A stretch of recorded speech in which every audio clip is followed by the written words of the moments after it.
Então, bom dia a todos. Vamos aqui para nossa aula. A gente parou. Deixa eu ver, só confirmar se eu estou realmente gravando, para de repente não descobrir que não, tá aqui, tá andando bem, tá gravando direitinho. Então, nós paramos aqui. Paramos, a gente estava falando aqui desse lema, do lema de Euclides, né? Que diz isso daqui. Ele diz que se você tem o máximo divisor comum entre A e B, então você também tem o máximo divisor comum entre A menos um múltiplo de B e o próprio B. E esses dois máximos divisores comuns são iguais. É isso que garante o lema. Então a gente estava observando exemplos do uso dele. Tem uns que foram imediatos, teve esse daqui que me deu um pouco de trabalho para verificar, né? Eu não percebi logo as coisas, mas na verdade foi esse daqui que me deu um pouco de trabalho. Desde esse daqui deu trabalho, né? Mas depois que a gente entendeu bem os primeiros, esse daqui saiu bem. E aí a gente estava acompanhando e a gente parou justamente aqui nessa letra E. A gente não acompanhou daqui em diante, então vamos ver a letra E. Vamos ver que de fato o lema pode ser utilizado também para esse caso. Então aqui ele está te dizendo que se você tiver um quociente desse tipo, uma potência de um certo número A inteiro, menos 1, é dividido por A menos 1 e o próprio A menos 1, esse MDC pode ser transformado simplesmente no MDC entre esse M aqui, que é o expoente, e o A menos 1, ou seja, tudo isso daqui pode ser substituído única e exclusivamente por esse M, né? É uma coisa assim que a princípio pode parecer estranho ou difícil, não sei, mas ele está te dizendo algo assim, ó, você vai calcular um MDC e você tem, por exemplo, sei lá, 3 elevado a um m. Vamos colocar um número, né? 3 elevado à quinta, por exemplo. Você está lá com 3 elevado à quinta menos 1. Ah, mas aqui você faria a conta, né? Então eu vou colocar o m mesmo. Porque a ideia é se você vai resolver um problema algébrico. Então, se você tem 3 elevado a m menos 1, e você tem aqui o, o 3 menos 1, então eu acho que a letra ficaria melhor na base, né? Vamos colocar na base, então. Você tem a quinta menos 1. E você está dividindo isso por a menos 1, problema algébrico quando é a variável a. E você tem aqui o a menos 1. Então, se você for fazer o MDC dessas duas coisas, isso vai dar 5. Não importa quem seja o a, né? É isso que ele está te dizendo. Quer dizer, minto. Isso vai dar o MDC entre o 5 e o a menos 1. Agora eu disse certo, né? Você tem o 5 e o a menos 1 aqui. Então, o MDC dessa coisa horrível é simplesmente o MDC entre 5 e o a menos 1. Então, por exemplo, se você tiver que o a menos 1 é maior do que o 5, o MDC aqui vai ser diretamente o 5, né? Porque o 5 é primo, então não vai ter ninguém que divida o 5.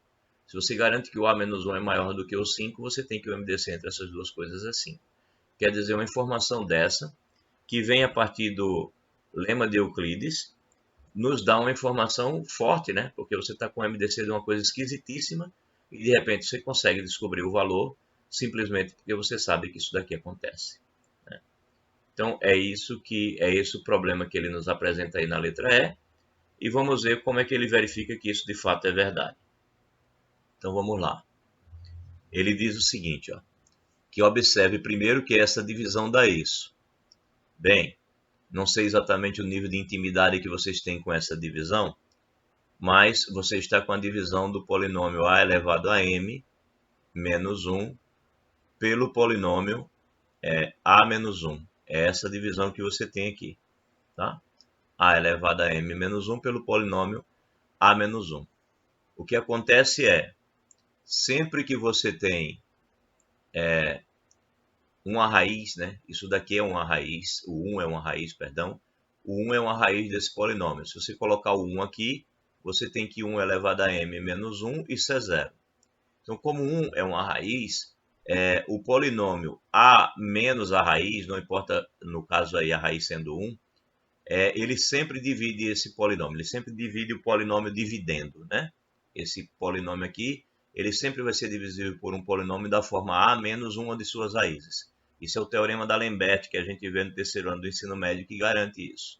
Bem, então, isso significa dizer que essa divisão é exata. Ora, e como é que a gente faria essa divisão? Note que isto aqui poderia ser escrito assim, ó. Poderia ser escrito a elevado a m mais 0 vezes a elevado a m menos 1, e eu colocaria um monte de coeficiente zero, né, e terminaria no último, que seria o número menos 1. Né? A divisão é de um polinômio que pode ser visto assim. Então, quando você colocar aqui, for dividir a elevado a m por a, isso vai dar a elevado a m menos 1. Porque a elevado a m menos 1 vezes a vai dar a elevado a m. Então, você vem e inverte aqui o sinal, né? Fica a menos a elevado a m. Aí, quando você multiplicar a elevado a m vezes menos 1, vai ficar menos a elevado a m menos 1. E aí, quando você for somar essas coisas, isso daqui vai se cancelar, né? Você vai ter que o a elevado a m se cancela com o menos a elevado a m. E como os coeficientes aqui são todos nulos, essa soma vai dar alguma coisa assim. Bem, aqui vai ser mais, o sinal aqui vai ser mais, porque quando você multiplica aqui vai ficar menos, mas você inverte o sinal para cá, né? Quando você somar, então vai ficar a elevado a m menos 1, e o último, que não tem com quem somar, vai aparecer aqui, vai ficar menos 1. Então, a próxima divisão vai ser a elevado a m menos 1 dividido por a elevado a m menos 1 dividido por a menos 1. Então, você sabe que o próximo vai ser o a elevado a m menos 2. Porque a elevado a m menos 2 vezes a elevado a m menos 2 vezes a vai dar o a elevado a m menos 1. Você vai inverter o sinal, vai ficar menos a elevado. Travou aqui um pouco a mesa. Deixa eu ver se ela destrava. Não. Espera aí, voltou. Pronto. Então vai ficar menos a elevado a m menos 1. Quando você multiplicar por menos 1 aqui, vai ficar mais novamente. Aí vai ficar mais a elevado a m menos 2. E no final você não vai ter ninguém para somar, a não ser esse menos 1 aqui no final. Então, quando você fizer essa soma, aqui vai se eliminar novamente, né? E vai ficar agora a elevado, eu disse m menos 2 aqui, escrevi menos 1, né?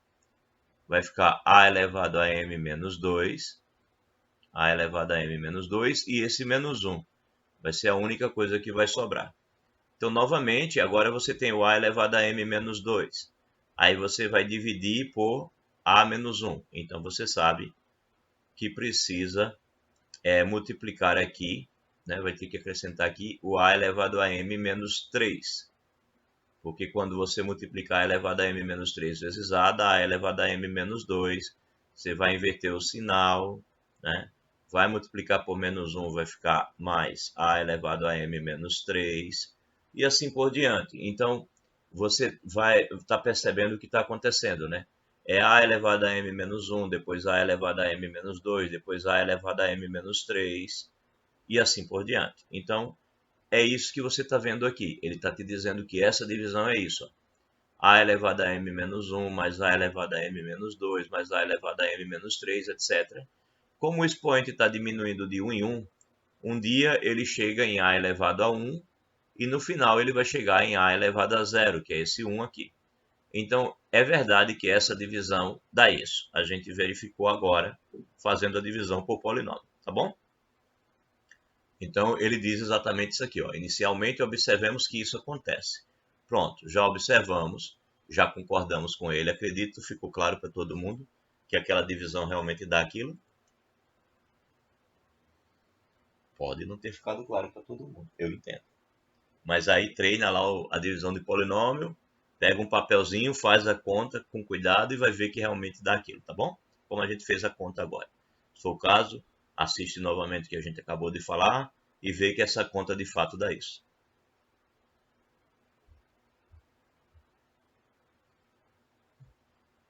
Bem, se ficou claro, tomei meu chazinho aqui. Vamos dar uma continuidade a essa brincadeira aí. Bem, então é verdade o que ele disse. Observamos que isso aqui acontece. Ok, aí o que foi que ele fez? Ó, ele pegou e somou aqui menos 1 nessa parcela, menos 1 nessa parcela e saiu somando menos 1 em todo mundo.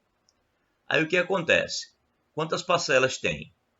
Aqui tem uma, duas, aí quando você chega aqui você está... Bem, se você considerar de 1 em 1 aqui, né? 1, 2, tá? Quando você vai chegar aqui, você vai estar com m menos 1 parcelas, e quando você chega aqui na última, você tem m parcelas, né? Você tem m parcelas. Então, em todas elas, você somou menos 1. Na verdade, você tem m mais 1, né? Porque aqui, ó, 1, 2, tal, quando você chega no 1, você está aqui no final, né? Você está diminuindo do m, você chega no 1 aqui. Aqui você está no 0. Então, você tem m mais 1 parcela. Mas se você somou menos 1 em todo mundo, no momento em que você somar o menos 1 com esse 1, ele desaparece. Então, você passa a ter m parcelas. Então, você ficou somando menos 1, menos 1, menos 1, menos 1 quantas vezes? M vezes. Aí, o que ele faz? Ele vai e soma mais m. Por quê? Porque todos esses menos 1 que ele colocou, quando somar com esse m dá zero. Ou seja, o que está escrito aqui é exatamente o que está escrito aqui, menos esse 1. Tá? É a mesma coisa, menos esse 1 daqui. Então, o que ele tem? Ele mostra para você, isso daqui é essa divisão, né? Ele reescreveu, na verdade, essa divisão aqui com esses menos 1. Então, o que ele está dizendo a você aqui? Ele está dizendo que esse m está aqui, né? Esse m está aqui, ele repetiu, porque o m foi para eliminar os menos 1 que ele acrescentou. E aí ele está dizendo que se você olhar todas essas outras parcelas aqui, desconsiderando o menos 1, o que vai ficar, né? Ou seja, se você reescrevesse isso daqui, você teria isso assim, ó. Ficaria a elevado a m menos 1, né? Aí depois ficaria mais a elevado a m menos 2, aí assim por diante, né? Até chegar no a, que estaria elevado a 1, digamos assim. E esses menos 1 todos somados dariam menos m, né? Todos esses, que é menos 1, menos 1, menos 1, m vezes. E depois ele colocou o mais m. Então, quando você desconsidera todos os 1's, né? Por causa desse menos m mais m aqui, o que sobra é um produto de a menos 1. É um múltiplo de a menos 1 que sobra aqui. É exatamente isso que ele está colocando aqui, ó. Então, tirando esse m, o que tem daqui para frente é um múltiplo de a menos 1, porque o a menos 1 ele divide o a elevado a m menos 1, né? Ou seja, a menos 1 vezes tudo que você tem aqui dá esse a elevado a m menos 1. Então, o que tem aqui é um múltiplo do a menos 1, certo? Então, ele está dizendo que vai dar um número qualquer vezes o a menos 1 daqui para cá, ó. Daqui até aqui é um múltiplo do a menos 1. E depois ele ainda soma o mais m, que é o que está aqui. Então, ele resumiu tudo que está daqui para cá como um múltiplo do a menos 1. Tá? Então, ficou um alfa vezes a menos 1 mais o m. Bem, então se eu posso escrever isso assim, o que eu posso concluir? Eu posso concluir que essa divisão aqui pode ser representada dessa maneira, que é um múltiplo do a menos 1 mais o m. Então, isso aqui está substituindo esta divisão. Um múltiplo de a menos 1 mais o m é o suficiente para essa divisão. E aí, essa daqui ele repetiu, ó. Ele simplesmente colocou de volta. Tá? Acontece o seguinte, que se isso daqui é um múltiplo de a menos 1 mais m, e você quer um máximo divisor nessa soma, esse máximo divisor vai ter que dividir o m. Vai ter que dividir o m. Então, o máximo divisor aqui nessa soma vai ser o m. Tá? Ele vai ter que dividir o m, então esse vai ser o m, considerando que esse múltiplo de a menos 1 vai ser maior ou igual que esse m aqui. Então, no final, esse máximo divisor aqui, já que eu tenho essas duas parcelas, e aí eu estou usando já o lema de Euclides nesse momento, vai ser o m e o a menos 1. E aí ele conclui o que ele queria, que era mostrar que esse máximo divisor é o m e o a menos 1. Então, para isso, ele transformou essa fração nessa expressão aqui, nessa soma. Um múltiplo de a menos 1 e mais o m. Ok? Bem, de maneira intuitiva, não era difícil de perceber, né, que isso era um múltiplo de a menos 1 mais o m, porque se você está dividindo aqui, né, isso vai dar um quociente e um resto. Né, vai dar um quociente e um resto. Então era mais ou menos fácil de aceitar que isso aconteceria dessa maneira.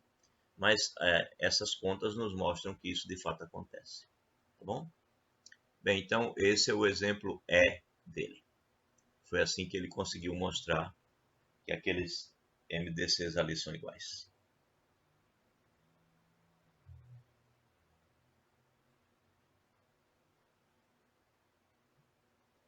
Ok? Espero que tenha dado para entender. Alguma coisinha, uma continha ou outra, repito, refaçam, pensem bem. É coisa para pegar o papel e ficar fazendo conta e verificando que de fato é verdade, tá? Bem, então esse foi a letra E que ficou lá no final. Aí agora a terceira. Verificar a relação o MDC entre A e A mais B divide o B. É isso que ele está querendo que a gente prove que é verdade.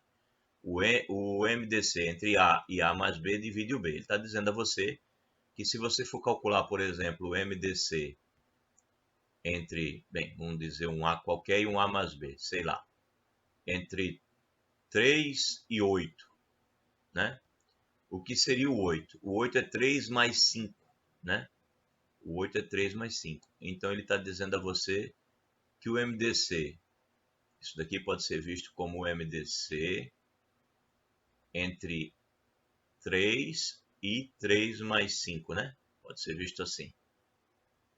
Então, essas coisas são iguais, né? O MDC entre 3 e 8 pode ser visto como MDC entre 3 e 3 mais 5, ou seja, A e A mais B. Aí ele está te dizendo que que o MDC entre A e A mais B divide o B. O MDC entre A e A mais B divide o B.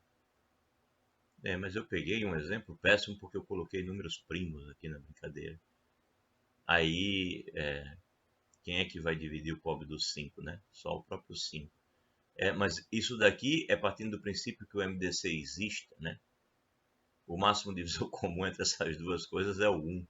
Pô, é claro, 1 divide o 5, né? Então, deixa eu pegar um exemplo melhor, porque colocando 1 fica evidente, né? Então, colocar alguma coisa que o MDC não seja o 1.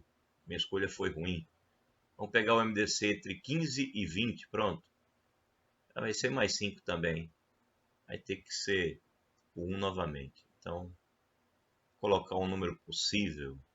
Deixa eu ver, vamos colocar 8 aqui, vai dar 23, vai dar um primo, vou colocar 10, vai dar 25, né? 25, pronto. Fica melhor, acredito. MD exemplificar. MDC entre 15 e 15 mais 10. Então, ele está afirmando que o MDC entre 15 e 15 mais 10 divide o 10. É isso que ele está afirmando, né? O MDC entre A e A mais B divide o B. Então, será verdade? Qual é o MDC entre 15 e 25? É o 5, né? É o 5. 5 divide o 10. Ok. Então, é essa a afirmação dele aqui. E aí, como é que ele prova isso, né? Ele está dizendo aqui, pondo, eu acho que isso aqui é uma igualdade, né? Tá bem apagadinho aqui, ó, mas é uma igualdade, tá? Então, é o MDC, ele está dizendo o seguinte, se você chamar de D, o MDC entre o A e o A mais B, temos que o D divide o A. Tem alguém tentando entrar? Sim. Bem, aí o MDC entre o D, o MDC entre o A e o A mais B, se você tem que ele é o D, então o D tem que dividir o A e tem que dividir o A mais B. Acontece o seguinte, que se o D divide o A e ele divide a soma, então ele é obrigado a dividir o B, tá? Se um certo número divide uma das parcelas de uma soma, então, e ele divide a soma, ele é obrigado a dividir a outra, né? Então, lembra, a gente já comentou aqui. Você tem, por exemplo, um certo número. Geralmente eu gosto de olhar para pares e ímpares nesse caso, né? Você tem, por exemplo, que o 2 ele divide uma soma de dois números ímpares. Por exemplo, 7 mais 5. É claro que o 2 divide 7 mais 5, porque o 2 divide 12. Tá bom? O 2 divide o 7 mais 5, porque o 2 divide o 12. Mas o 2 ele não divide o 7 e o 2 ele também não divide o 5, né? Então ele divide a soma, mas ele não divide cada uma das parcelas separadamente. Mas o que acontece? Se o 2 ele dividir uma soma, por exemplo, o número A mais o número 5, não importa quem seja, vou colocar um número par aqui. O número A mais o número 6. Então, se o 2 divide essa soma e eu sei que ele divide o 6, então eu sei que ele é obrigado, o 2 vai ser obrigado a dividir esse número A aqui, ok? Então, se o 2 divide uma soma e ele divide uma das parcelas, ele é obrigado a dividir a outra parcela. Isso é uma verdade. Então, ele usa esse fato aqui. Está dizendo que se o D é o MDC entre o A e o A mais B, então temos que o D divide o A e o D divide o A mais B. E aí, como ele divide uma das parcelas, ele é obrigado a dividir a outra. Então, a gente tem o resultado. Se o MDC entre A e A mais B divide o B, então ele é obrigado a dividir o B. Ok? Então, está verificado mais esse exemplo. Aí, o quarto exemplo. Verificar que, se você tem essa, gosto de chamar de uma combinaçãozinha linear, né? A gente aprende a usar a expressão na álgebra linear. Ok? Então, se você tem aquela combinaçãozinha linear ali, a gente aprendeu a chamar de combinação linear por causa da álgebra linear, alguma coisa do tipo um número vezes um vetor, mais um outro número vezes outro vetor, né? Vocês viram a álgebra linear recentemente. Então, se você tem uma combinaçãozinha linear de números inteiros ali, e isso está dando igual a 1, na verdade aqui esse é menos, né? Uma combinação linear onde você tem essa subtração aqui, m vezes s mais um n vezes r, e isso está dando 1. Aí acontece que, se você somar esses múltiplos do a e do b aqui, e esses outros dois múltiplos do a e do b também, onde os coeficientes são esses, m e n, r e s, então você tem que esse MDC aqui é o MDC entre o A e o B. Tá? Você tem a soma de múltiplos do A e do B, né? Onde você tem essa combinação dos coeficientes, então o MDC vai ser o MDC do A e do B. Vamos ver como é que ele verifica isso.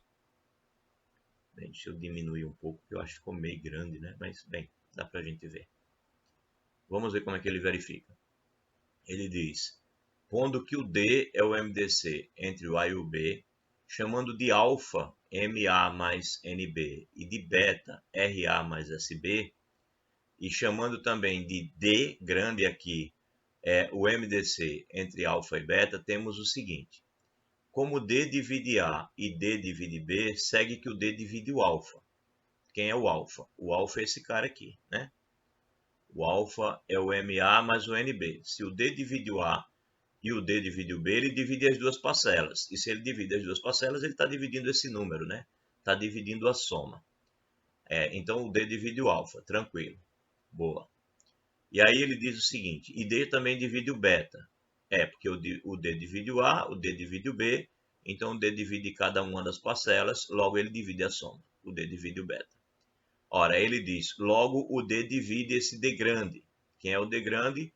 É o máximo divisor comum entre o alfa e o beta. Se ele divide o alfa e ele divide o beta, ou ele é o próprio máximo divisor comum, ou ele divide o máximo divisor comum. E se ele for o próprio máximo divisor comum, é claro que ele divide a ele mesmo, ok? Então, tá tudo bem até ali, né? A gente acredita que aceita bem que o D vai dividir o máximo divisor comum. Bem, reciprocamente temos que, se ele é o máximo divisor comum, nós temos que o D grande, que é o máximo divisor comum, divide tanto um quanto o outro, claro, né? Então, explicitando A e B das equações MA mais NB, que é o nosso alfa, e RA mais SB, que é o beta, cuja matriz é inversível, o que ele está dizendo? Ele está dizendo que a gente consegue as soluções, né? É possível encontrar as soluções. Então, é isso que ele chama de matriz ser inversível, tá? Ou seja, ele está dizendo que se você colocar isso como um sistema linear, MA mais NB, eu não gostei dele ter dito isso assim, né? Porque a gente não estava tratando de sistema linear e de repente ele usa essa expressão, aí quem não tiver atento não vai entender o que ele quis dizer. Então, ele está dizendo que se você colocar isso como um sistema linear, tá? Está dizendo que se você colocar isso como um sistema linear, vai ter solução. Quando é que tem solução um sistema linear desse tipo, com duas equações? As duas incógnitas são o A e o B, né? Um sistema linear desse tipo tem solução quando você pega a matriz dos coeficientes, que no caso aí são M, N, R e S, né? Você pega essa matriz aqui, aí você, não a matriz especificamente, você olha não para a matriz, mas sim para o determinante. Então, quando você olha, deixa eu colocar uma linha mais ou menos reta aqui, deixa eu colocar assim. Você olha para o determinante e não para a matriz, você precisa que esse determinante seja não nulo. Você precisa que esse determinante seja não nulo, que é para o sistema ter solução. Ou seja, você precisa que ms menos nr seja diferente de zero. Você precisa disso. Mas a gente tem, por hipótese, que ms menos nr é igual a 1. Né? Quer dizer, é isso que ele fala aqui, a matriz é inversível, tá, gente? Eu acho que muita gente não iria lembrar desse detalhe, né? É isso que significa dizer que a matriz é inversível, porque essa coisa aqui está dando 1 e não 0.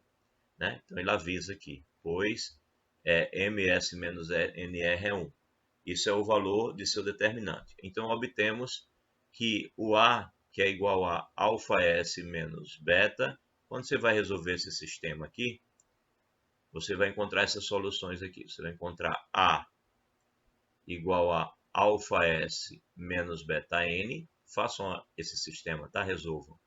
E B vai ser igual a beta M menos alfa R. Isso mostra o quê?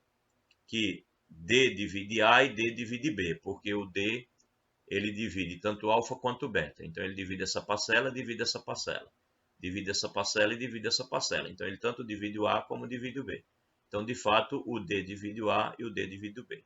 Consequentemente, como o D pequeno ele é o MDC entre o A e o B, e o D grande divide os dois, então o D grande é obrigado a dividir o B pequeno. Então, a gente concluiu, por um lado, que o D grande divide o D pequeno, e a gente já tinha dito que o D pequeno divide o D grande, né? Ó, D pequeno divide o D grande divide o D pequeno. Então, como isso acontece, eles na verdade são iguais. Então, a gente provou que é verdade, né? O nosso isso daqui vai, perdão, aqui. Isso daqui vai de fato ser igual a esse, né? Ou seja, o D pequeno é o nosso máximo divisor comum entre o A e o B, e o D grande é o divisor comum entre o alfa, que é essa parcela aqui, e o beta, que é essa parcela aqui. Então, de fato, esses dois MD6 são iguais, ok? Essa é mais tranquila, eu acho que essa dá para perceber com mais facilidade, porque utiliza resultados bem consagrados, né? Se um certo número divide a soma, então divide cada parcela, então ele divide a soma. O MDC, se algum número divide o MDC, se algum número divide o A e o B, então ele divide o MDC entre o A e o B. Então são resultados que já são consagrados, então não é muito difícil de perceber que ele tem razão ali. Só é muita letrinha, né? Mas deixa claro no final que tudo aquilo ali é verdade. E eu estou tomando meu chá esperando que alguém faça alguma pergunta, caso queira. O momento é esse. O Diogo já correu, foi embora, saiu da sala. Não, pode ser que a internet dele tenha caído. É porque apareceu aqui para mim que o Diogo tinha saído da sala. Não corram, não corram. É complicado, mas é possível de entender, tá?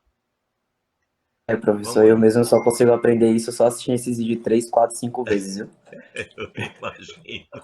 Eu imagino. Eu Os seus imagino. vídeos ajudam demais, são muito explicativos, então tem que estar repetindo até pegar o assunto. Tá. Eu confesso que eu, quando estudei essas coisas, eu também tinha que ler também muitas vezes, certo?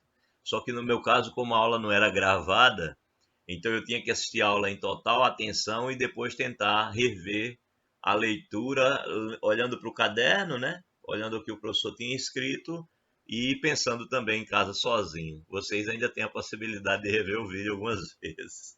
Isso facilita mesmo, com certeza. Bem, eu acredito que ficou claro aí a explicação, mesmo que vocês precisem rever, mas vão perceber que é verdade. Aí, atividade proposta. As atividades propostas eu coloquei aqui só para comentar rapidamente, para deixar que vocês mesmos tentem, né? Aqui fala de um floricultor que possui 100 rosas brancas e 60 rosas vermelhas e pretende fazer o maior número possível de ramalhetes iguais entre si. Então, quantos serão os ramalhetes e quantas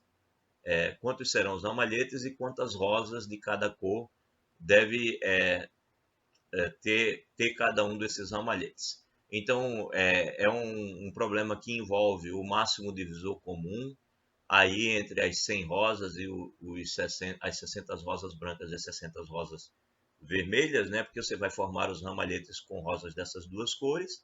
Então, você vai ver aí é, qual é a possibilidade que você tem de fazer o maior número de ramalhetes iguais, né? E é isso que você vai tentar resolver utilizando aí o máximo divisor comum. Indique os possíveis valores de n e n mais 10, ou seja, você tem um número natural e tem ele mais 10, e aí quais são os possíveis valores de MDC entre esses dois números. Bem, se o MDC é igual a 1, então letra A, qual é mostrar, né, que o MDC entre A mais B e essa coisa aqui, A quadrado menos AB mais B ao quadrado é igual a 1. Percebam que isso daqui é A menos B ao quadrado, né? Melhor, não é, né? Porque aqui teria que ser duas vezes o primeiro vezes o segundo. É quase isso. Então, é A menos B ao quadrado mais AB, né? Isso daqui é A menos B ao quadrado mais AB. Percebam isso. Letra B, encontre os possíveis valores desses dois MDC. Se não me engano, ele ou resolve ou dá sugestões na apostila. E quarta questão, considere os números de Fermat, que são os números escritos dessa forma, para n maior ou igual que zero, né? E mostre que, letra A, se o m é um cara maior ou igual que zero, mas menor que o n, então o número de Fermat, ou seja, esse número aqui horrível, só que ele botou a letra m nesse caso, ele vai dividir o Fn menos 2. Bem, o n é maior do que o m. Então, seja lá qual for o n que for maior do que esse m, o Fm vai dividir o Fn menos 2, né? Ou seja, se você quiser expandir a linguagem, ele está te dizendo que um número da forma 2 elevado a 2m mais 1, ou seja, o nosso Fm, ele divide um número da forma 2 elevado a 2n mais 1 menos 2. Mais 1 menos 2 é menos 1. Né? Então, se o m for um cara maior ou igual que zero e menor do que esse n, então isso aqui divide isso. É isso que ele está te dizendo, né? Isso se o m também... na letra B. Se o m for diferente, aqui era obrigado a ser menor. Aqui basta que seja diferente. Então, o MDC entre o FM e o FN é 1.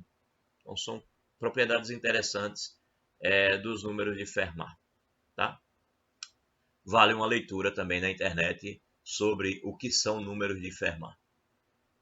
Fermat percebeu que esses números dessa forma, 2 elevado a... Aqui eu estou escrevendo errado, né?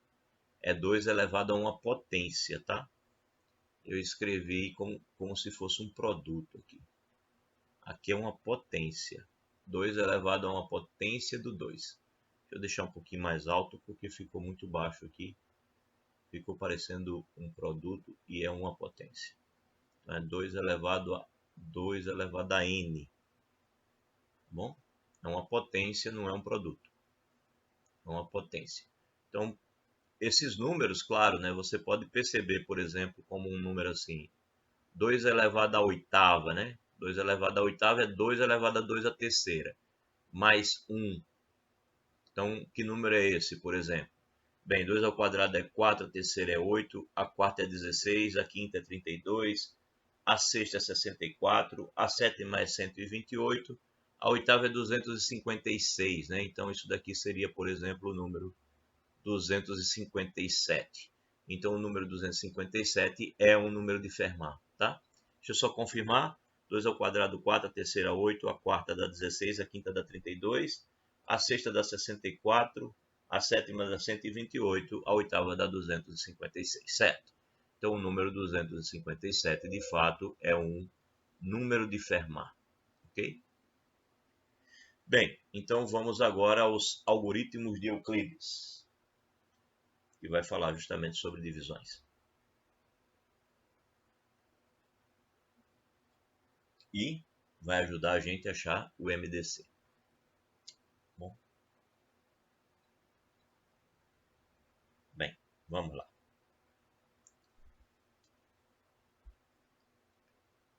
Bem, esse tempinho do chá é para vocês fazerem perguntas, tá? Bem, então para o cálculo explícito do MDC de dois inteiros dados, dispomos do método de Euclides, das divisões sucessivas, um bem fundamentado algoritmo, inclusive do moderno ponto de vista computacional. Então, sejam os inteiros A e B, que podemos logo supor que um é maior do que o outro, né? Então, vamos supor que o A é maior do que o B e maior do que o zero.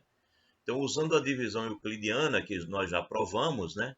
Que dado dois inteiros A e B, o A pode ser escrito como B vezes um determinado quociente mais um resto, onde esse resto é obrigado a ser maior ou igual que o zero e menor do que, bem, se o B for um inteiro qualquer, vamos dizer menor do que o módulo de B, né?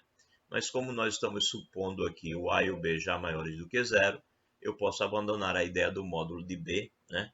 E obrigar apenas que esse resto aqui seja maior ou igual do que o zero e menor do que o B, já que o B é maior do que zero, ele é o próprio módulo dele. Bem, então vamos lá. Pelo lema de Euclides, nós vimos que o MDC entre A e B é o mesmo MDC entre o B e um número que eu obtenho como o A menos o múltiplo do B. Lá a gente usou as letras M, né? Isso aqui é a mesma coisa que a gente disse lá. O MDC entre A e B é igual ao MDC entre A menos MB e B. Não sei se foi M ou N, mas é a mesma coisa. O MDC que está dito lá no lema de Euclides. Bem, então tá aqui, essas coisas são iguais. Ora, mas aí o MDC entre o A menos BQ1 e o B é o mesmo que o MDC entre o R2 e o B, porque lembre-se que quem é o R2, né? O R2 nessa continha aqui, A menos BQ1 é igual ao R2, né? É o que está escrito aqui, ó. Certo? Então é a mesma coisa. Portanto, ele simplesmente substituiu aqui A menos BQ1 por R2. Então, o MDC entre o A e o B é a mesma coisa que o MDC entre o B e o resto da divisão, que pode ser escrito assim ou ao contrário, né? Ele só está dizendo que eu posso inverter a posição. Então, em outras palavras, ó, se você tem que A dividido por B vai ser B vezes um quociente mais um resto, falar no MDC entre o A e o B é a mesma coisa que falar no MDC entre o B e o resto, tá certo? Então é isso. Ou sei lá, vamos mais longe, sei lá, você pega por exemplo o número 15 e o número 15 e o número, deixa eu deixar um resto grande, 15 e o número 4. Pronto, 4. 4 eu multiplico por 3 e dá um resto 2, né? 3 vezes 4, 12. Ou 2 não, dá 3 de resto. 12 mais 3, 15. Então dá um resto 3 aqui. O quociente e o resto ficou igualzinho, não tem problema não. Aí eu estou afirmando a você que se eu for pegar o MDC entre o A, que é o 15, e o B, que é o 4, isso vai dar a mesma coisa que o MDC entre o B, que no meu caso é o 4, né? E o resto, que é o 3. O MDC entre essas duas coisas vai dar 1. E o MDC entre o 15 e o 4 também é 1. Tá? Então, o MDC entre o dividendo e o divisor é a mesma coisa que o MDC entre o divisor e o resto. Certo? Dará sempre o mesmo. É isso que a gente está afirmando aí. Bem, vamos ver se faz sentido. Então, continuando, o MDC entre A e B é a mesma coisa que o MDC entre o B e o resto. Então, podem ocorrer dois casos. O resto pode ser zero. Aí, nesse caso, o MDC entre o A e o B vai ser o próprio B. Né? Ou seja, se um é divisível pelo outro, o MDC é o do divisor. Né? Então, de fato, se você tiver o MDC entre dois números, sei lá, entre 10 e um número que o divide, 5. Então, o MDC entre os dois é o que divide, é o 5. O MDC entre 8 e 4. O MDC entre os dois é o 4, que é o cara que divide. Então, é isso que ele está dizendo aqui. Se a divisão for exata, né, se o resto der zero, então o MDC é o divisor. Mas se o resto não der zero, então agora a gente pode continuar brincando, né?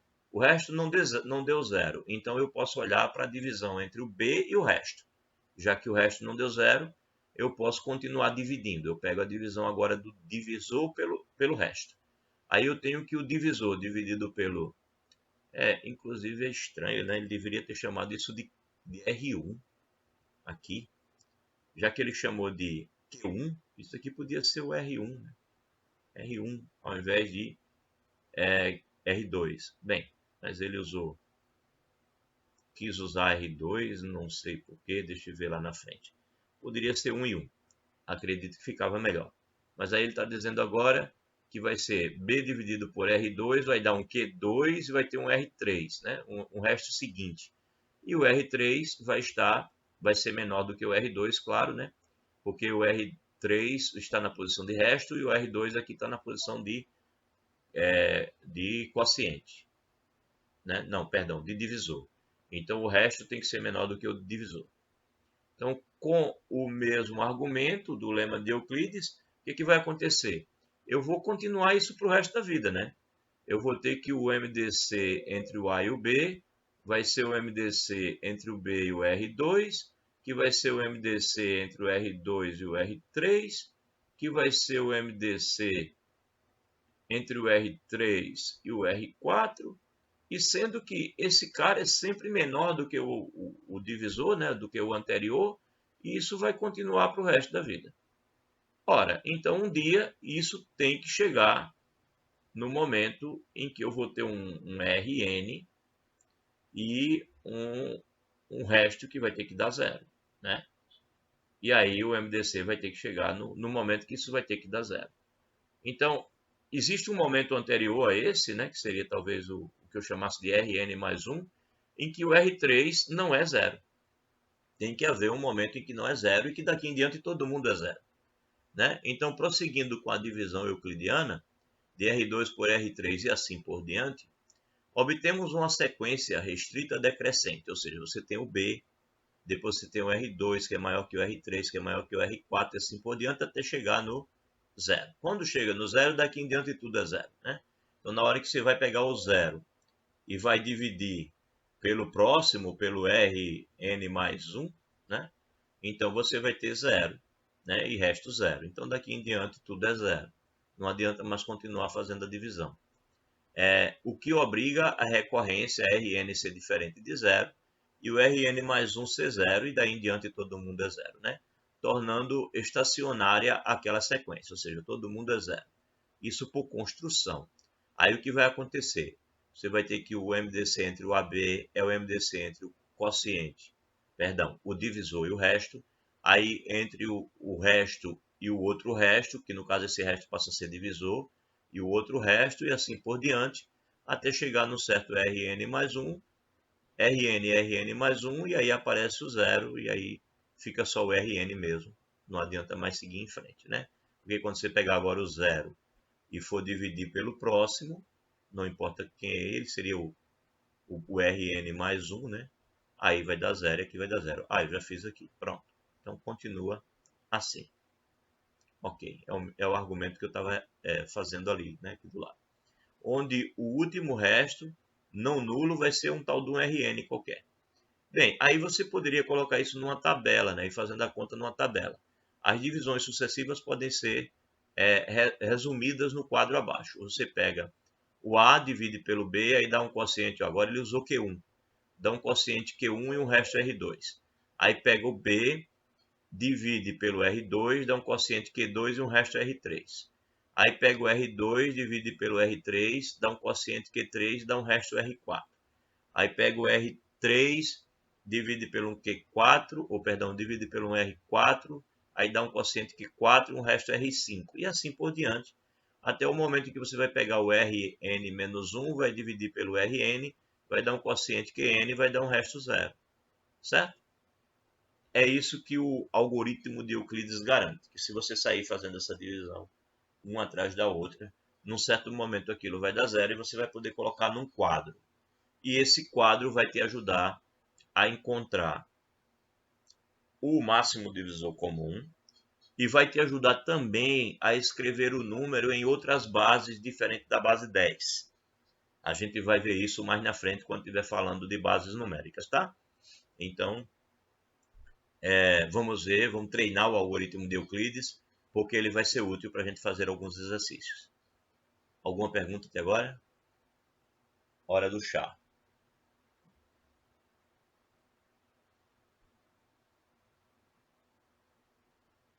Não, né? Essa parte é legal, que ela é bem mecânica. Você entendeu o algoritmo, aprendeu a fazer as contas, acabou. Vai conseguir resolver bem, tá? Os exercícios são praticamente o treinamento disso daí. E ele vai dar o exemplo agora. Exemplo, né? Ele chamou de exemplo motivador. Não gosto, né, que eu odeio, mas não gosto muito da palavra, porque pode ser que ao invés de motivar, ela desmotive o cara, deixa o cara agoniado. Principalmente se ele não entender, né? Mas vamos entender, ó. Então, o que ele está dizendo? Eu peguei o número aqui, 4.512. Aí eu vou dividir pelo número 4.128. Aí quando eu divido, né, vai dar 1, né? É quase, está muito perto um do outro. 2 vezes isso já passa desse. Então o quociente deu 1. Tá? Então foi o que eu fiz, ó. Fiz isso assim. Peguei 4.512 e fui dividir esse 4.512. Eu fui dividir por 4.128. Deu quociente 1. E aí, é claro, é só você fazer a diferença entre os dois. 1 vezes 8 dá 8, para 12 dá 4, vai 1, 1 vezes 2, 2 com 3. 3 para 11 dá 8, vai 1, 1 vezes 1, 1 com 1, 2. 2 para 5, 3 e 1 vezes 4, 4 para 4, nada. Então deu o resto 384. Então o que eu vou fazer agora? Eu vou pegar o divisor, que é o 4.128, e vou dividir pelo resto. Então eu vou pegar 4.128 agora e vou dividir pelo resto. Vou dividir pelo resto. Aí o resto que eu tenho é o 384, né? Então, peguei esse, dividi por esse, deu esse quociente e esse resto, tá? Esse é o quociente. Esse daqui é o resto.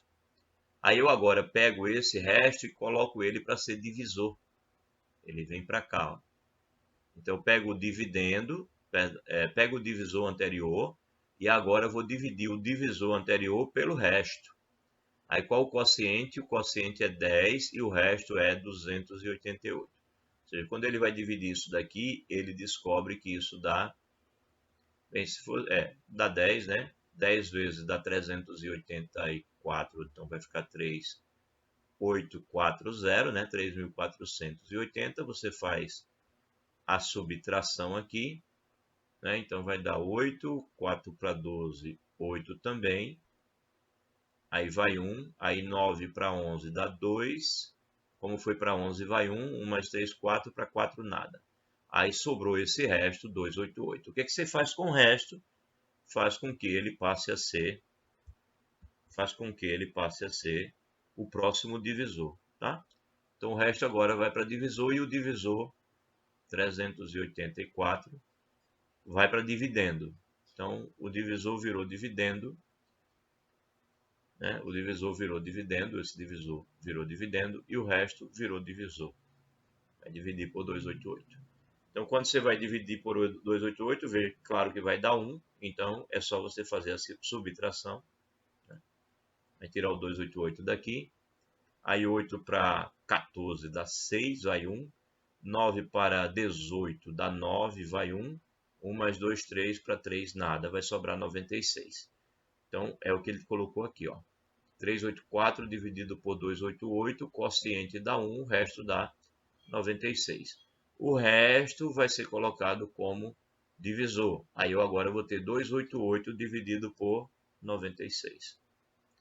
Então, 288 vai ser dividido por 96. Vai ser dividido por 96. Bem, olhando aqui para o quadro, dá 3, né?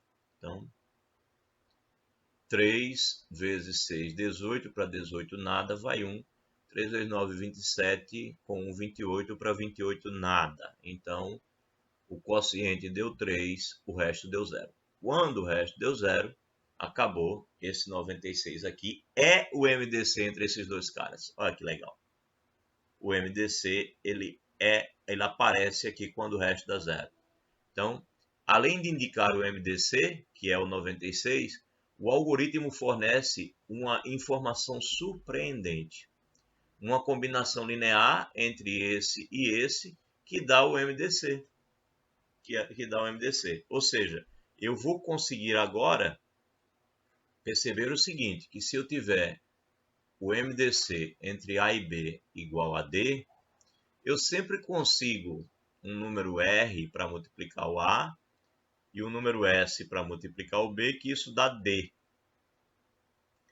E essa combinação linear, ou seja, esse R e esse S aqui, eu consigo agora olhando para esse algoritmo que eu coloquei na tabela. Tá? Então, a obtenção dessa combinação linear é feita assim. Depois de indicar por coluna as divisões sucessivas, né, depois de organizar isso ordenadamente, iniciamos pela penúltima, aqui contém o resto zero, né, essa penúltima aqui, explicitando cada resto e substituindo na equação anterior. Do quadro acima temos, então ele fez assim, ó. Ele fez assim, ele vem aqui para a nossa penúltima, ele falou penúltima, foi, né? Penúltima, que é esse cara daqui que é o 288, e ele nota que o 288 vezes 1, né? Mais o resto vai dar o 384. É o quociente vezes o divisor, mais o resto vai dar o dividendo. Então, 384 é igual ao quociente 1 vezes o divisor 288 mais o resto 96. Então, 384 pode ser escrito assim, né? Como 1 vezes 288 mais 96. Aí ele agora observa que 96 pode ser escrito dessa maneira, né? Ele passa o 288 para o outro lado, e aí ele tem que o 96 pode ser escrito como 384 menos 1 vezes 288. Para que ele fez isso? Ele fez isso para depois ele olhar para a próxima linha, né? Ele já veio daqui para cá, agora ele quer vir daqui para cá. Então ele agora diz o seguinte: 4.128 vai ser igual ao quociente 10 vezes o resto, não, perdão, o quociente vezes o divisor, que é o 384 mais o resto. Quociente vezes o divisor mais o resto é igual ao dividendo. Só que acontece que ele tem que o 96, ele é igual a 384 menos 1 vez 288. Só que você consegue escrever esse 288 como sendo, né? Passa o 1084, 10 vezes 384 para o outro lado. Então você tem que o 288 se escreve como 4.128 menos 10 vezes 384, né? Passei para o outro lado e isolei aqui o 288 e coloquei no lugar desse, ó. Então, essa expressão aqui, 96 igual a isso, eu reescrevi aqui, ó. Reescrevi essa expressão aqui. Só que no lugar do 288, eu isolei o 288 aqui nessa expressão e coloquei aqui, ó, dentro desse parêntese. Ok? Acredito que deu para perceber. Vou tirar para não ficar muito riscado, tá bom?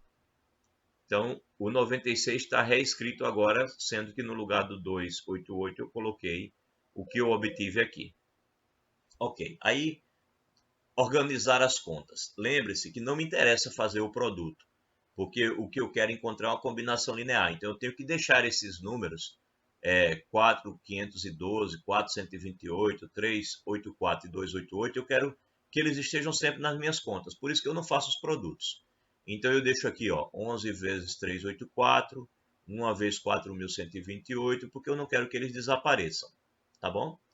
Então, organizando as contas, a gente tem que, aqui eu tenho 3 vezes, aqui eu tenho 384 e aqui eu tenho menos 10 vezes 384. Mas só que eu estou multiplicando isso por menos 1. Então, menos 1 vezes menos 10 aqui vai dar mais 10 vezes 384.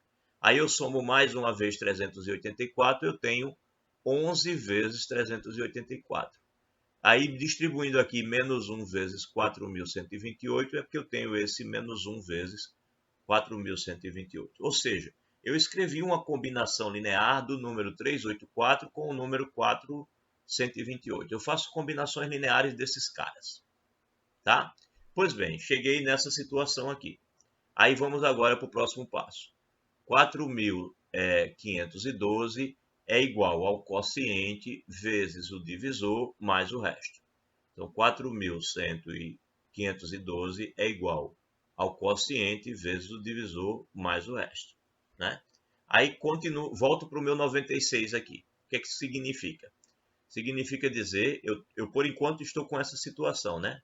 96 é igual a 11 vezes 384 menos uma vez, combinação linear que eu tenho até agora é essa, menos uma vez 4.128, né? Eu tenho essa combinação linear. Aí eu estou aqui com o 96, aí o que foi que eu fiz? 11 vezes quem? 11 vezes 384. Aí eu tenho aqui o 384, eu pego essa parte aqui e mando para lá. Então fica 4.512 menos uma vez 4.128, né? É esse 384 isolado aqui que eu coloquei aqui no lugar desse 384. Aí, menos uma vez 4.128. Menos uma vez 4.128. Por que eu não mexo mais nele? Porque é o que eu quero, né? Eu quero uma combinação linear entre esses dois. Então, esse daqui para mim já está bom. Eu deixo ele aqui mesmo, não tem problema. Mas na hora que eu escrevo isso, eu tenho 11 vezes 4.512, que eu coloquei aqui, ó. 11 vezes 4.512. E agora eu tenho 11 vezes menos 1 vezes 4.128. Isso dá menos 11 vezes 4.128. Mas eu tenho menos uma vez aqui. Então vai dar menos 11 mais menos 1. Vai dar menos 12 vezes 4.128. Então, qual foi a minha conclusão? A minha conclusão foi que o MDC entre esses dois números, 4.512, que são os números do meu exemplo, e o número 4.128, esse MDC pode ser escrito como uma combinação linear do tipo 11 vezes 4.512 menos 12 vezes 4.128. 4.128. Ou seja, eu consigo escrever o MDC entre o A e o B como uma combinação linear do tipo 11 vezes A menos 12 vezes B. 11 vezes A menos 12 vezes B dá o MDC, que é 96. Se você fizer essa conta aqui numa calculadora, você vai ver que isso de fato é 96. Ok?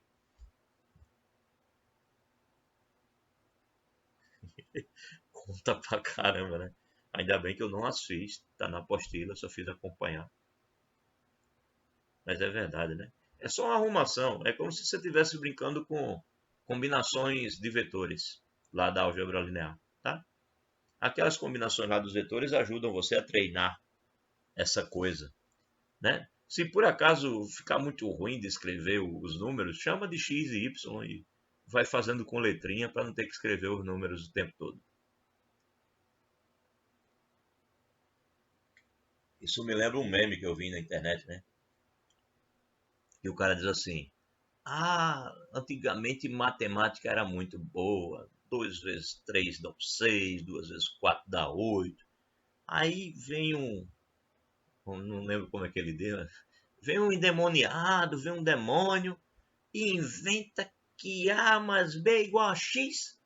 Como é que A mais B é igual a X, né? Então tá aí, mas às Até, vezes... até o Caio Castro está entrando na brincadeira e também agora filmou sobre isso. Pois é.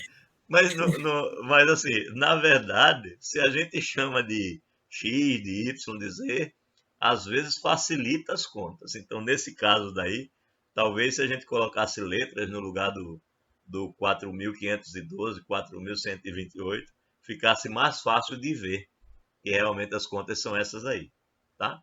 Então, são combinações lineares que você sai brincando e, de fato, consegue escrever o MDC como uma combinação linear do A e do B. Horrível, meio mundo de contas, mas de muita utilidade, tá? Coisas vistas por Euclides antes de Cristo.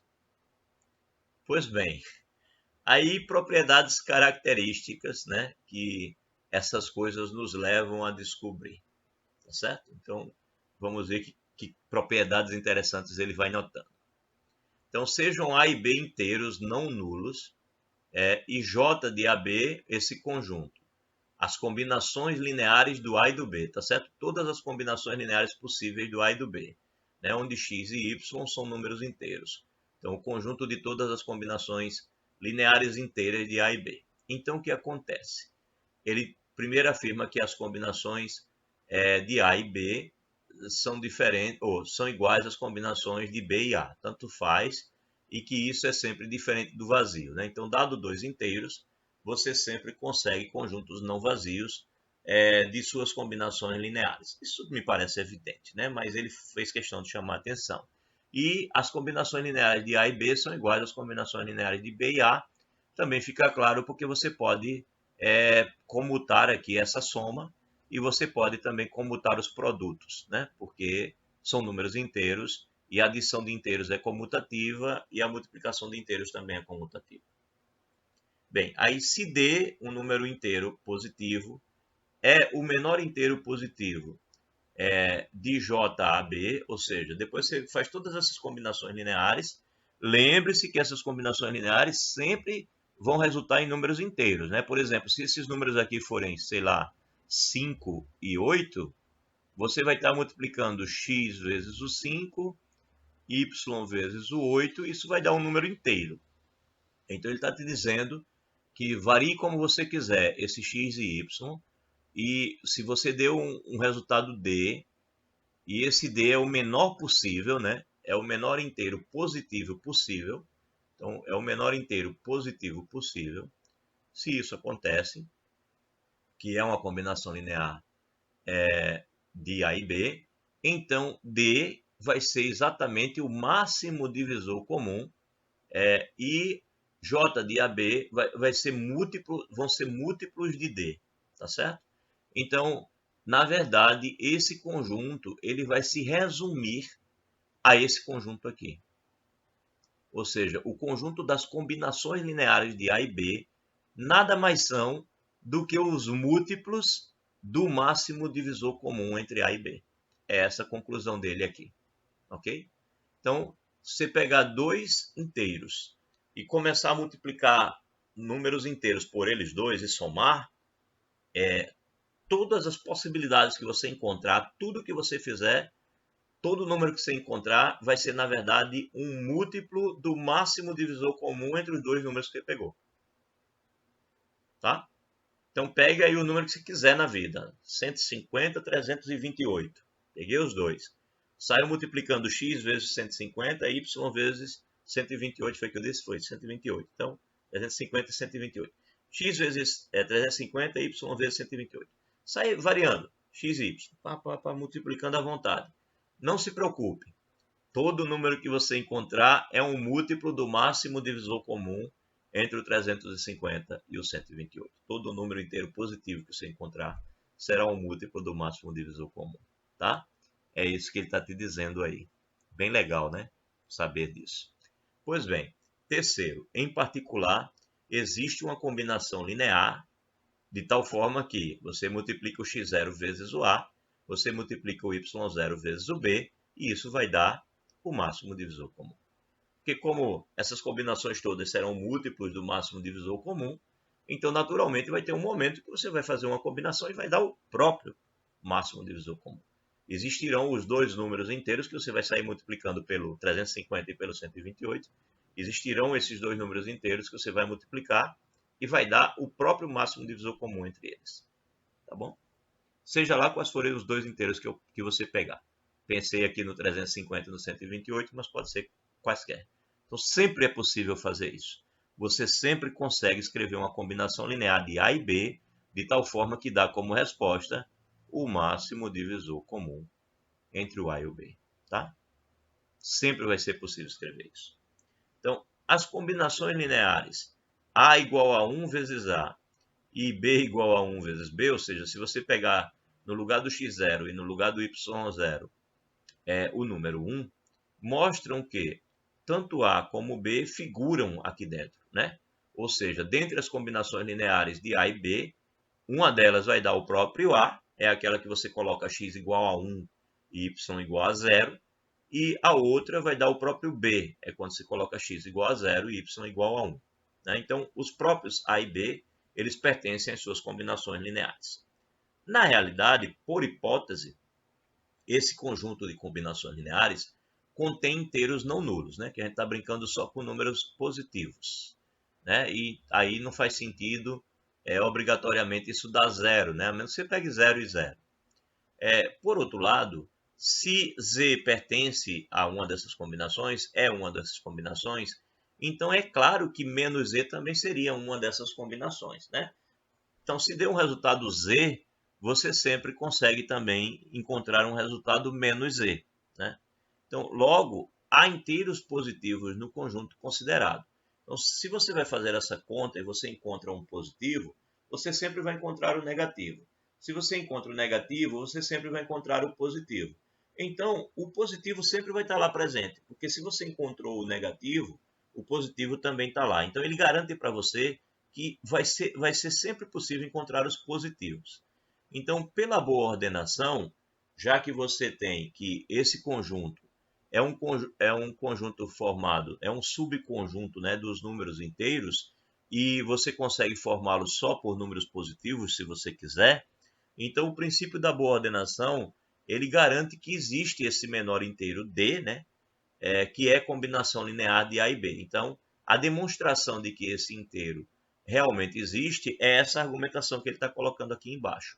Ele está te dizendo que o princípio da boa ordenação é quem garante que esse cara existe, porque isso daqui pode ser visto como um subconjunto de inteiros positivos. Né? Então, de fato, esse D existe. Então, daqui para baixo, ele está demonstrando a afirmação de que o D, de fato, existe. Bem, vamos ver agora o que mais ele consegue extrair daí. Ele está se encaminhando para um tipo de equação que a gente chama de equação Diofantina, tá?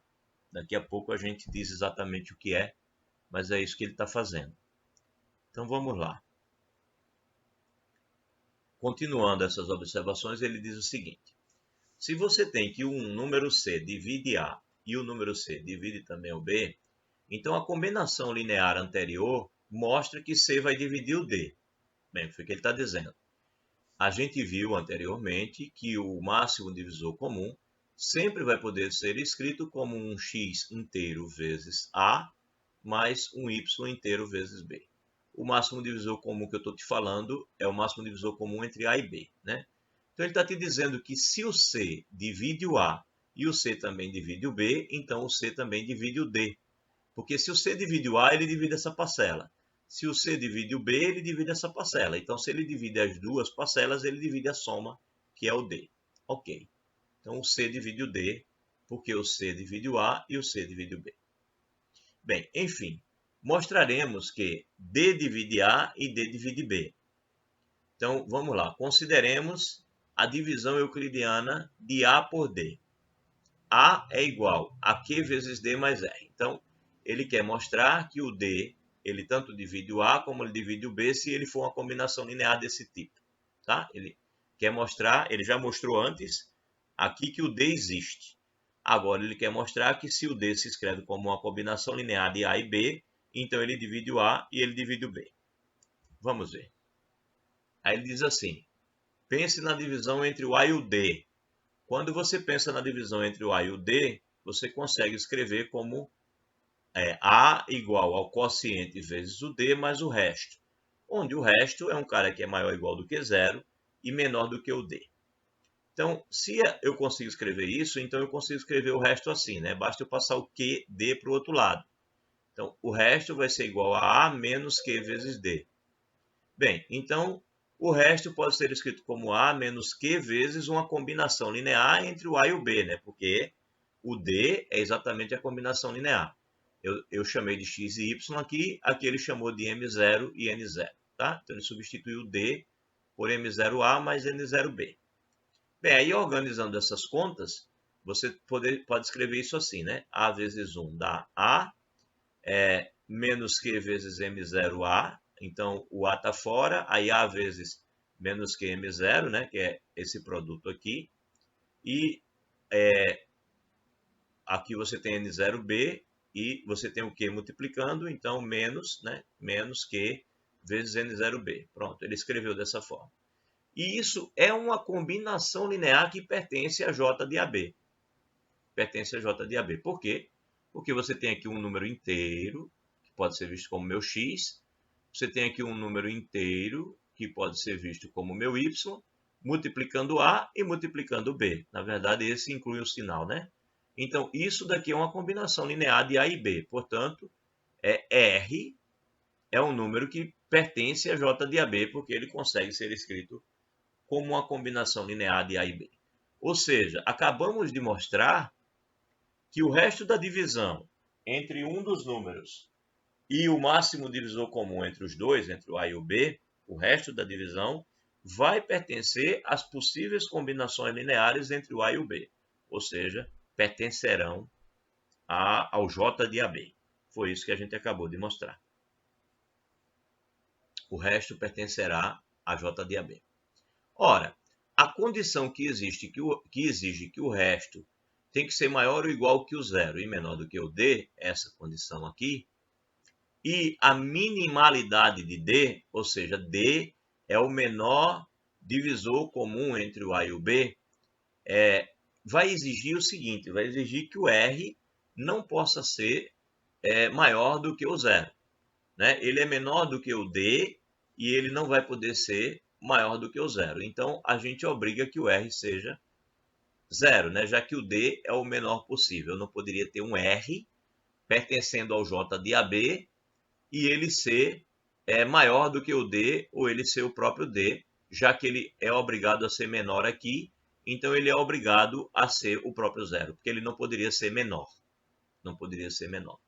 Bem, analogamente, se você fizer toda essa argumentação que a gente fez aqui, agora para o D, você vai ter, né, D e B, agora para o B e não para o A. Você vai ter B e D. Aí você vai ter que o B é igual a quociente vezes vezes o D mais o resto. Onde o resto vai ter que ser maior ou igual que o zero e menor do que o D, né? e aí você vai isolar aqui, aqui no lugar do A vai estar B, aqui vai estar B, etc. Vai estar sempre B. E aí você vai concluir do mesmo jeito que o resto vai pertencer a J de AB, se você substituir o D pelo B. E no final você vai concluir a mesma coisa, né? Analogamente, se você tem que o D divide o B, você vai ter a mesma coisa. Então, enfim, qualquer combinação linear que você pegar aqui dentro, ela é um múltiplo de D, porque você não consegue, de forma nenhuma, pegar uma combinação linear aqui dentro cujo resto não dê zero. O resto vai ter que dar zero de qualquer jeito, por essa argumentação que nós fizemos antes. O resto sempre dá zero quando você pegar um número que for uma combinação linear de A e B. Então, o resto vai ser sempre zero. Então, qualquer combinação linear que você pegar, na verdade, tem que ser um múltiplo de D, porque o resto dá zero, né? Então, o A teria que ser QD, e se fosse o B, aqui também teria que ser Q vezes D, porque o resto é zero. Então, todo mundo é múltiplo de D. Certo? É isso que prova que o J de AB é formado só pelos múltiplos de D, né? Ou seja, essa condição aqui. O J de AB obrigatoriamente é um múltiplo de D. Muito bem. Corolário, consequência, né? Se você tem dois inteiros não nulos e você pega um n, um inteiro positivo, então o MDC entre um múltiplo de A e um múltiplo de B é o múltiplo do MDC entre A e B, né? Então, se você tem um cara que é um número par, por exemplo, 8, e você tem um outro que é um número par também, 6, né? Então, o MDC, eu gosto de escrever MDC assim, né? O MDC entre 8 e 6, ora, esses caras aqui são do tipo 2 vezes 4 e 2 vezes 3. Então, isso daqui é 2 vezes, né? Já que esse daqui é 2 vezes 4, esse é 2 vezes 3, isso daqui é 2 vezes o MDC entre 2 vezes 4 e 2 vezes 3, entre 4 e 3, tá? Então, se eu olho esse daqui como 2 vezes 4 e esse outro como 2 vezes 3, né? Se eu olho o MDC assim, então é NA e NB, 2 vezes 4 e 2 vezes 3, é N vezes 2 MDC entre A e B, ok? Então, se esses caras são múltiplos de alguém, você pode colocar o múltiplo em evidência, né? Você pode colocar o cara aqui para fora, tá? Então, vamos ver se é verdade. Ele começa daqui para frente a demonstração. Então, de fato, temos que o conjunto das combinações lineares entre NA e NB, ele é igual a N vezes o conjunto das combinações lineares de A e B. Isso é verdade? O que ele está dizendo? Ele está dizendo que se eu pegar uma combinação linear de NA e NB, eu vou estar escrevendo uma coisa assim, né? X vezes NA mais Y vezes NB. Isso é uma combinação linear de NA e NB. O que eu faço? Eu coloco N para fora. Então, eu colocando N para fora, eu tenho N vezes XA mais YB. Então, esse daqui é um elemento desse conjunto. Eu estou dizendo que se ele é um elemento desse conjunto, então ele também se escreve como um produto de N vezes um elemento desse outro conjunto. Isso daqui mostra que este conjunto aqui está contido nesse. E para mostrar o contrário, basta que eu pegue um elemento desse tipo, né? Então, aqui se, a gente poderia escrever isso formalmente assim, né? Se x vezes NA mais Y vezes NB pertence à combinação linear J dos NA NB, né? Aí, então, eu consigo escrever este elemento dessa forma. Então, portanto, a gente acabou de mostrar que J, NA, NB está contido em J de AB, né? Um elemento que é combinação linear de NA e NB, ele é N vezes as combinações de A e B, na verdade, N vezes J de AB. Né? Então, eu mostrei dessa forma que esse conjunto está contido nesse. Então, escrevendo de forma parecida, você vai dizer o seguinte, que se N vezes XA mais YB pertence a J, a NJ de AB, né? Então, você inverte a demonstração. Então, aí o que você faz? Você distribui, pega o N, multiplica, pega o N, multiplica e escreve ele assim. Então, esse cara vai pertencer também a J de NA-NB. Então, você vai mostrar a inclusão contrária, né? A demonstração da inclusão contrária, você faz aí como exercício, tá? Aí, como você consegue provar que esse está contido nesse e que esse está contido nesse, então, na verdade, esses conjuntos são iguais, né? Então, de fato, o MDC desse daqui vai ser igual ao MDC desse, tá certo? Você demonstra o lado contrário e está provado isso, né? Bem, esse cara vai ser o menor, o MDC desse cara vai ser o menor valor dentre todos os que estão nesse conjunto, e o MDC desse daqui vai ser o menor valor de todos que estão nesse conjunto aqui. Portanto, o menor valor de um vai ser o menor valor do outro, porque os dois conjuntos são iguais. Isso termina a demonstração do corolário. Ele diz, pratique um pouco, né? Se você chamar o D como MDC do A e o B e o D como MDC de NA-NB, verifique que esse MDC daqui é N vezes o MDC daqui, né? Mostrando que o D divide o ND e que o ND divide o D. Bem, pratiquem, escrevam isso formalmente para acostumar, que aí quando chegar nas avaliações já estão acostumados a escrever, né? Eu acho que o tempo é insuficiente, precisa de alguns anos escrevendo, mas é importante começar, né? Em algum momento a gente tem que começar a escrever essas coisas, para acostumar. Bem, aí vem uma sequência de proposições, deixa eu ver como está meu tempo, tenho 15 minutos, vamos ver. Então, proposição. Dois inteiros A e B são primos relativos, ou seja, são primos entre si. Desculpe, né? Pulei esse aqui. Inteiros primos relativos. Dois inteiros A e B são primos relativos, ou seja, primos entre si, quando o MDC entre os dois é 1. Acho que a gente já sabia disso, né? Se não sabia, estamos sabendo agora. Então, quando eu pego dois inteiros, sei lá, 6 e um número e 10, por exemplo, né? O MDC entre esses dois caras é 1. Então, o MDC entre eles dois é 1, significa dizer que... Não, perdão, é 2. Peguei dois números pares. Deixa eu pegar um número ímpar que não seja primo. Difícil, né? Todos eles são múltiplos de 3? Não, né? 25, pronto. 25 é ímpar e não é primo. Então, eu tenho aqui um par e um ímpar. O 2 não divide. O 3 divide esse, mas não divide esse. O 5 divide esse, mas não divide esse. Pronto, não tem divisores comuns maiores do que 1. Portanto, o MDC entre os dois é 1. Então, eles são ditos primos relativos ou primos entre si, né? Eu gosto mais de usar a expressão primos entre si. Eles são primos entre si.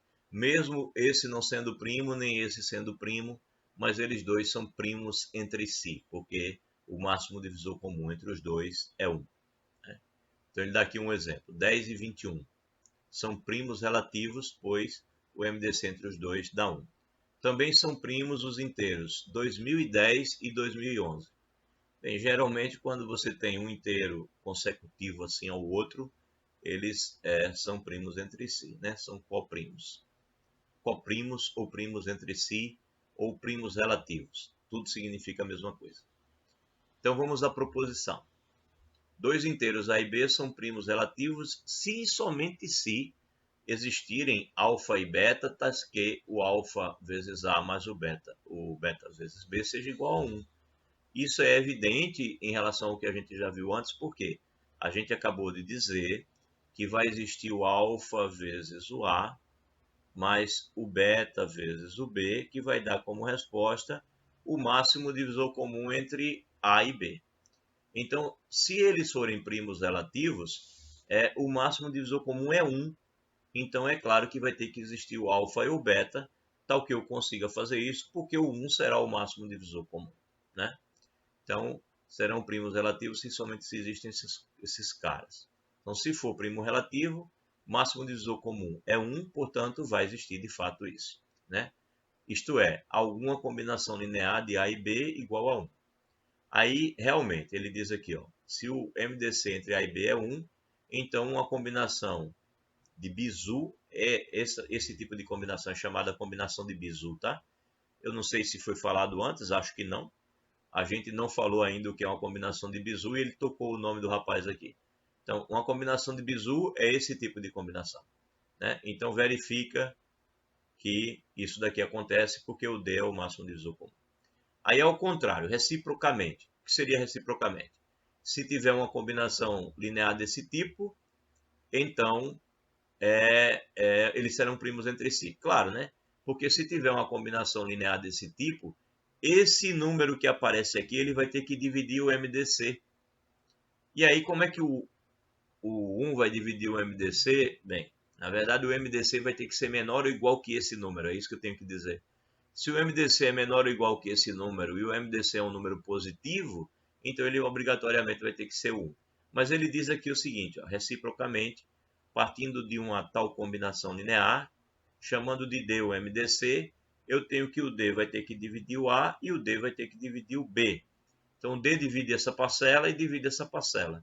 Se ele divide essas duas parcelas, ele é obrigado a dividir esse número daqui, né? Porque é a soma das duas parcelas. Então, o D é obrigado a dividir o 1. E aí, se o D é obrigado a dividir o 1, o D é o 1. Ok? Então, é verdade essa proposição. Se você tem primos entre si, tem uma combinação linear desses dois números primos entre si que dá 1. Aí, proposição 2. Se D é o MDC entre A e B, então o MDC entre A dividido por D e B dividido por D, lembre-se, isso aqui é um número inteiro, porque o D divide o A, isso aqui também é um número inteiro, porque o D divide o B. Então, é um número inteiro, outro número inteiro. E o MDC entre eles dois tem que ser 1. Ou seja, se você pegar dois inteiros e dividir pelos seus MDCs, os resultados que aparecem são dois números primos entre si. Então, sei lá, pega o número 15 e o número 20, né? MDC entre os números 15 e 20. Se eu não me engano é o 5, né? 5, isso. Então, quando você vai olhar para o MDC entre o 15 dividido pelo 5 e o 20 dividido pelo 5, os números que aparecem aqui, MDC, vão ser 3 e 4. Não tem como o MDC desses números que aparecem quando você divide pelo MDC do A e do B terem um divisor maior do que 1. Certo? O divisor desses dois, o maior divisor comum dos dois é 1. Então, de fato, se você pega dois inteiros e divide pelo seu MDC, né? Então, o resultado que aparece são dois números primos entre si. Nesse caso, 3 e 4. É o que ele está te dizendo aqui. Então, pondo A como sendo D vezes A1, né? Porque o D divide o A. E pondo B como sendo D vezes B1, porque o D divide o B. Então, você tem que alfa A mais beta B é igual a D, porque o D é o máximo divisor comum, portanto, eu tenho uma combinação de bizu, como diz ele aqui, combinação de bizu. Então, simplificando por D, né? Quando você divide isso aqui todo mundo por D, você tem que isso vai dar o alfa vezes 1 a 1. Esse A1 é justamente isso aqui, né? Ele está dividindo por D aqui. Quando você dividir aqui por D, vai dar 1. Né? Quando você dividir aqui por D, vai dar 1. Quando você dividir aqui por D, aí você olha para aqui, né? Se você dividir aqui por D, vai cair o D, né? Vai ficar B sobre D, sobre D. E aí B sobre D dá B1. Então, B sobre D vai dar B1. Então, isso vai dar B1 vezes beta. E quando você dividir aqui por D, aí dividindo aqui por D, você tem que A sobre D é igual a 1. Então, isso daqui vai dar A1 vezes alfa, que é o que ele escreveu aqui. Então, alfa vezes A1 mais beta vezes B1, que é isso aqui, vai ser igual a 1. Né? Isto é, o MDC entre o A1 e o B1, né, é igual a 1, pela proposição anterior. Porque já que a combinação dos dois deu 1, a proposição anterior diz que se a combinação entre os dois dá 1, é porque eles são primos entre si. Portanto, o MDC entre os dois é 1. Tá bom? E proposição 3, né? Se é uma proposição, vai estar provado. Então, vamos usar a demonstração ao invés da intuição. A demonstração vai deixar isso claro com certeza, né? Então, vamos lá. De fato, se você tem que alfa A mais beta B é igual a 1, então, multiplicando por C, obtemos alfa AC mais beta BC igual a C, né? Dessa igualdade, eu tenho isso daqui. Por que ele colocou 1? Ele colocou 1 por causa dessa hipótese aqui, ó. Né? Essa hipótese está me dizendo que eu consigo escrever uma combinação linear do A e do B como sendo 1. Né? Se eu consigo escrever uma combinação linear do A e do B como sendo 1, porque eles são primos entre si, então eu posso pegar um número C qualquer e multiplicar aqui e eu tenho isso, né? Multipliquei o C em todas as parcelas, multipliquei nessa, nessa e no 1 aqui. Então fica isso. Então, por hipótese, eu tenho que o A divide... bem que eu desconfiei, né? Isso daqui não é o MDC. É o produto mesmo. Mas é claro que é o produto, né? Eu não sei onde é que eu estou vendo vírgula aqui. Eu falei o tempo todo que era o MDC, mas não tem vírgula, cara. É por isso que eu não gosto dessa notação com parêntese. Para mim, o MDC tem que ter escrito MDC na frente. É o produto, tá? Perdão, gente, aí. É o produto mesmo, né? Então, por hipótese, você tem que ele divide o produto e, além disso, o MDC é 1. Então, do fato do MDC ser 1, você tem que alfa A mais beta B é igual a 1. Então, você multiplica por C e você tem isso. Agora, como A divide o BC, B vezes C, então A divide isso aqui, ó. Essa parcela aqui, obrigatoriamente, ele divide. Então, vocês conseguem escrever o B vezes C como sendo um número qualquer, um inteiro qualquer, Q vezes A. Né? Então, segue que você consegue escrever isso como A vezes alfa C, né? Coloquei aqui o A em evidência, A vezes alfa C, e como o BC eu posso escrever como Q vezes A, ou seja, aquilo ali pode ser escrito assim, alfa AC mais beta QA, né? Igual a C. Aqui no lugar do BC eu posso colocar o QA. E aí eu coloco o A em evidência, o A multiplica alfa C e multiplica beta Q, né? Isso vai ser igual a C. Opa. Vai ser igual a C. Certo? Colocando o A em evidência, eu tenho igual a C. Foi isso que ele escreveu aqui. Então, é da forma um número vezes um outro inteiro igual a C. Ele está chamando de K, né? Isso aqui ele está chamando de A vezes K igual a C. Ou seja, ele está chamando de K o que tem dentro do parêntese. AC mais beta Q. Então, de fato, eu consigo escrever A vezes um certo K igual a C. Então, o A divide o C, que era o que ele queria provar. Né? O C é um múltiplo do A. Ok, tá certo.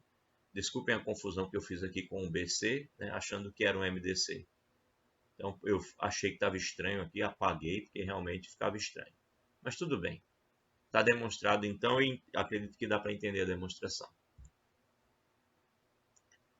Exemplo 3.20. Passamos 2 minutos do horário.